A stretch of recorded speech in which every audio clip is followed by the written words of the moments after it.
안녕하십니까? 소쿨 극장의 소리내어 읽거나 눈을 감고 듣기 코너입니다. 구독과 좋아요 그리고 알람 설정 부탁드립니다. 재미있고도 좋은 글로 보답하겠습니다. 어느 날 해가 질 무렵에 나무찜을 지고 산에서 내려오던 어떤 총각이 있었다. 눈이 그친 지 얼마 안 되어 날씨가 으스스하였는데 산길을 내려가다가 보니 무엇인가 길게 놓여 있는 것이 보였다. 가까이 가서 보니 사람이 죽어 있었다. 날은 이미 저물었는데 길에서 송장을 만났다고 말하면 누가 믿을 것인가? 눈 위의 발자국을 따라와서 다그친다면 영락없이 내가 살인했다고 당하게 생겼구나. 이 일을 어떻게 했으면 좋을까?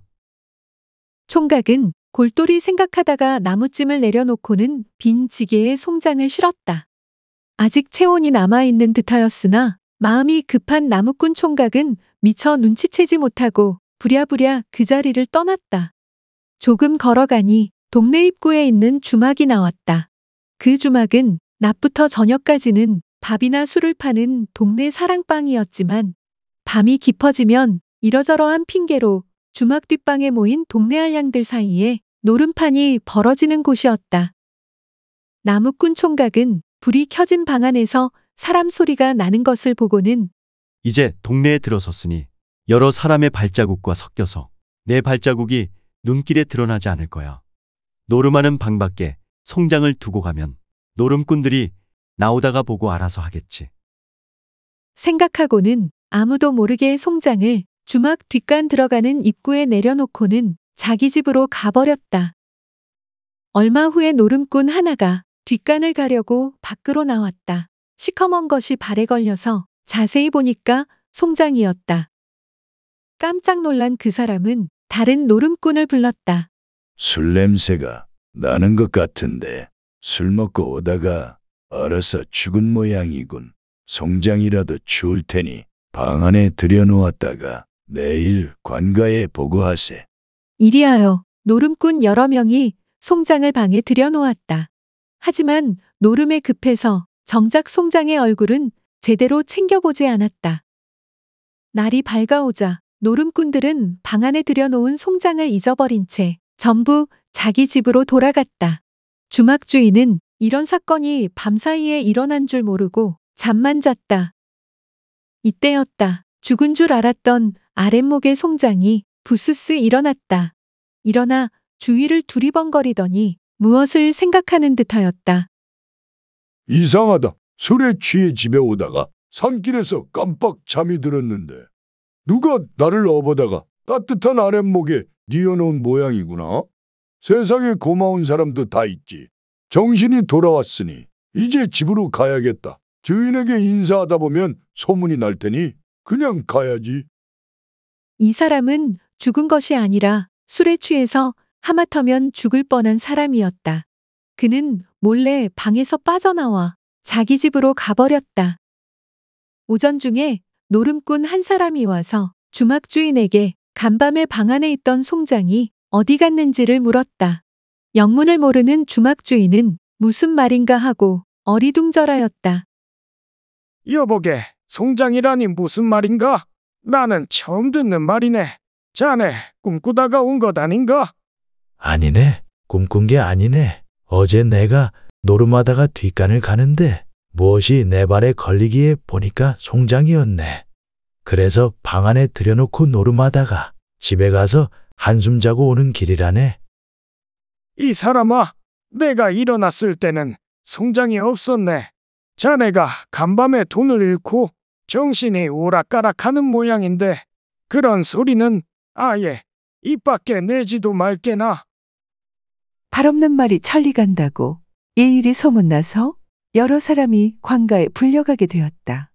특히 주막주인과 노름꾼들이 관아에 붙들려가서 사또로부터 돈이 아쉬워서 너희들이 죽이지 않았느냐고 문초를 받으며 송장을 내놓으라는 명령을 받았으나 없어진 송장을 어디 가서 찾을 수 있겠는가?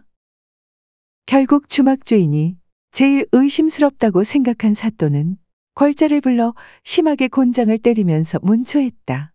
매 위에 장사가 어디 있나? 매를 이기지 못한 주막주인은 묻는 대로 예의하고 대답했다. 네, 소인이 죽였습니다. 죽은 시신은 앞산에 묻었습니다. 이놈, 진작 그렇게 말할 것이지. 그 고생을 한 뒤에야 비로소 말한단 말이냐. 그런 다음 사또는 명했다. 어서 그 무덤을 파보아라. 주막 주인을 앞장 세우고는 그 뒤를 따라 포졸들이 삽과 괭이를 들고 뒤따라갔다. 소문을 들은 동네 사람들도 뒤를 따랐다. 뒤따르는 사람 중에는 총각 나무꾼과 함께 죽었다가 살아난 당사자도 있었다. 죽었다가 살아난 사람은 자기가 한 일이 드러나면 관가에 붙들려 가서 고생할 것 같아서 나서지 않고 뒤만 따라갔다. 그러나 저러나 주막 주인만 죽을 노릇이었다. 자기가 파묻지도 않은 송장을 어디 가서 찾겠는가마는 하는 수 없이 산으로 와서 두리번거리다가 엊그제 만든 듯한 엉성한 무덤을 발견하고 무조건 그리로 가서는 자포자기한 듯이 그 무덤을 가리켰다. 이 무덤입니다. 파볼 테면 파보시오. 여러 사람이 달려들어 무덤을 파자 얼마 안 되어 송장이 나왔다. 얼마나 급하게 파묻었던지 제대로 염습도 하지 않고 관에 넣지도 않은 시신이었다. 아니 이 사람은 얼마 전에 장사 나간 소금장수 김서방 아닌가? 김서방이 언제 돌아왔었나. 이 사람이 왔으면 내가 잘 알 것인데 살아서 왔거나 죽어서 왔거나 내가 모를 턱이 있나. 각시가 남편이 올 때가 되었는데 안 온다고 걱정을 많이 하던데 이런 변고가 어디 있나? 마을 사람들은 저마다 한마디씩 했다. 그때 김서방 옆집에 사는 사람이 가까이 가서 보더니 말했다. 여기 좀 보시오. 죽은 사람 배꼽에 쇠못이 박혀 있구려. 아니 그렇다면 이것은 진짜 살인이구먼. 그때 옆에 조용히 서 있던 노름꾼이 나서서 말했다. 이 시신은 어제 그 송장이 아닙니다. 우리가 소금장수 김서방을 왜 모르겠습니까? 김서방은 이렇게 키가 큰데 어제 우리가 방에 들여놓은 사람은 키가 작았습니다. 옷도 다르고 그 사람은 수염이 적었습니다. 분명히 김서방은 아니었습니다. 그렇다면 노름방에 있던 송장은 도대체 어디로 갔단 말인가요? 그것은 저희도 모릅니다. 그러자 옆에 서 있던 구경꾼 하나가 앞으로 나서면서 고백했다. 제가 어제 노름방에 들어간 송장입니다. 마을 사람들이 모두 어리둥절하였다. 그러자 다른 구경꾼 한 사람이 또 앞으로 나섰다. 제가 노름방까지 송장을 실어 나른 사람입니다. 사람들은 더욱 놀라며 왜 진작 그렇다고 이야기하지 애매한 주막 주인을 죽이려고 하였느냐고 여기저기에서 목소리를 높였다. 나무꾼 총각과 술에 취해 송장 취급을 당했던 사람이 사실을 털어놓았고 관가에서도 충분히 알아들어 주막 주인은 풀려났다. 그러니 이제부터 김서방 죽인 범인을 찾아야 했다. 사람들이 김서방의 아내를 찾아가서 신랑 소식을 모르느냐고 물었더니 장사 나가서 아직 안 돌아왔다고 하였다. 김서방 아내는 무덤 사건을 아직 모르는 모양이었다. 남편이 죽었다는 소식을 듣자 여자가 슬피 우는데 옆에서 들으니 곡하는 소리가 이상했다. 겉으로는 울부짖으며 발악하고 있었지만 기실 권녀의 얼굴에는 두려워하는 빛이 가득했고 온몸을 부들부들 떨고 있었다. 아무래도 여자의 소행이 수상해서 사또의 명을 받아 포졸들이 조사하기 시작했다. 그랬더니 아니나 다를까 이 여자에게는 남편 몰래 관계하는 간부가 이웃 마을에 있었다. 자기 남편이 김서방 집에 드나드는 것을 알게 된 간부의 아내가 김서방이 있는 곳을 수소문해서는 이 사실을 편지를 써서 보냈다. 소식을 들은 김서방이 장사하다 말고 한밤중에 몰래 집으로 돌아와 엿보니 편지에 쓴 그대로였다. 방 안에 들어간 김서방은 호통을 쳐서 간부를 쫓아냈다. 그런 다음 마음약한 김서방은 다시는 그러지 않을 것을 다짐받은 다음 홧김에 술을 마시고 취해서 잤는데 그 사이에 이 몹쓸 여자가 동네 방앗간에 숨어있던 간부를 불러와서는 신랑의 배꼽에 쇠못을 박아서 살해한 것이었다. 김서방의 아내와 그 간부는 관가에 잡혀갔고 국법에 따라 참수형을 당했다.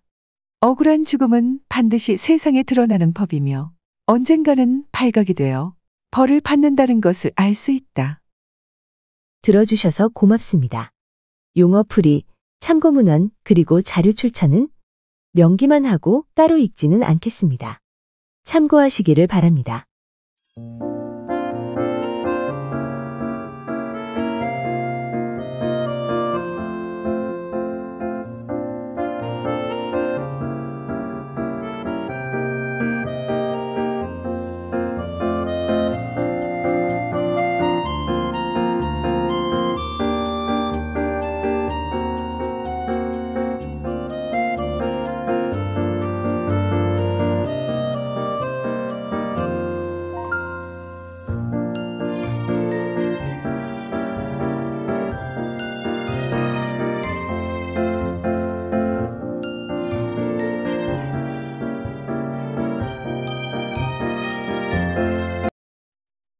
소우쿨 극장은 일주일에 2번, 매주 화요일과 토요일, 오전 11시 전후에 이야기 올리는 것을 원칙으로 하겠습니다. 화요일은 재미있고 기이한 옛날 이야기, 토요일은 실제 일어난 사연, 사건이나 전설, 설화, 신화 등을 다루겠습니다. 반면에 쇼츠는 틈을 봐서 올리겠습니다. 고맙습니다. 다음에 만날 때까지 건강하시기를 기원합니다.